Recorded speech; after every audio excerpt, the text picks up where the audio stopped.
Plant-based foods are getting a bigger place at the table in meat-loving South Africa, as more and more people experiment with vegetarian and vegan lifestyles.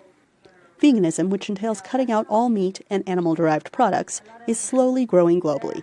A Google Trends report puts South Africa as ranking 14th globally in searches for vegan, the only African nation to rank so high. While there is no official count of how many vegans are in South Africa, the interest has led to a sprouting of vegetarian and vegan restaurants in Johannesburg, the nation's economic hub. And this year, Africa's first large-scale vegan and plant-based exposition will land in Cape Town. Many new vegans cited moral and health reasons, like financial advisor Diala Nayagar, who made the switch last year. And I got introduced to this whole new way of eating, healthy eating, organic type food from plants, and I couldn't believe it.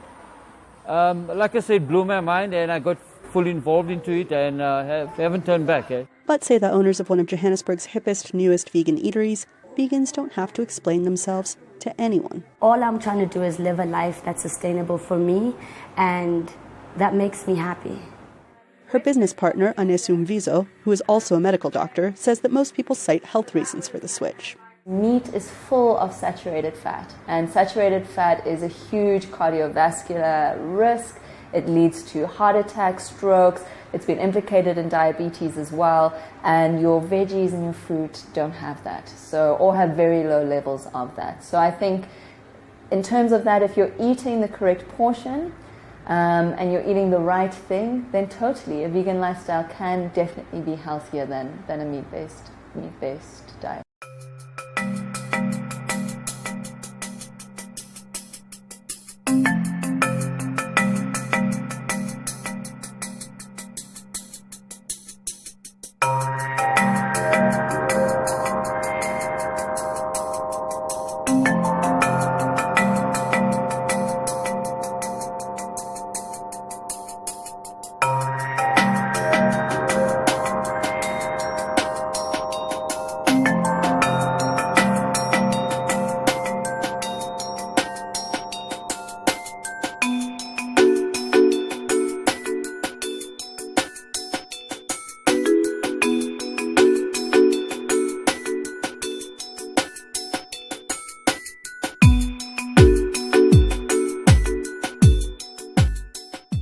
Meat-based diet.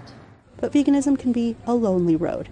Many South Africans we approached expressed horror at the thought of giving up meat, which is central to celebrations and spirituality. That's a challenge for many African vegans, including Mvizo. Her father runs a cattle farm, and they've debated the high cost of giving up his business, which supports a community in Zimbabwe. In African culture, a big part of a family's net worth is their livestock. Their livestock define the wealth of a family. And so when you slaughter an animal at a gathering, it's seen as you giving of yourself. Whereas getting some vegetables from your veggie patch, it doesn't really equate to the same amount of giving. So I think that that's still something that I think the African continent as a whole will need to grapple with when it comes. And I think that's one of the barriers to veganism for people of African cultures. But some are finding a middle path. 31-year-old Tandiwe Ngubeni, a communications specialist, still eats meat, but less and less of it as time goes by. I feel way more energized when I eat a vegetarian or vegan meal. It actually just gives me more energy. Seki, who has been vegan since 2017, endorses the slow and steady approach. There's no right way of doing anything.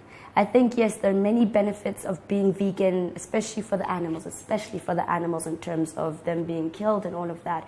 But this is a choice that only you can make. Instead, she says, just take it one bite at a time. Anita Powell, VOA News, Johannesburg.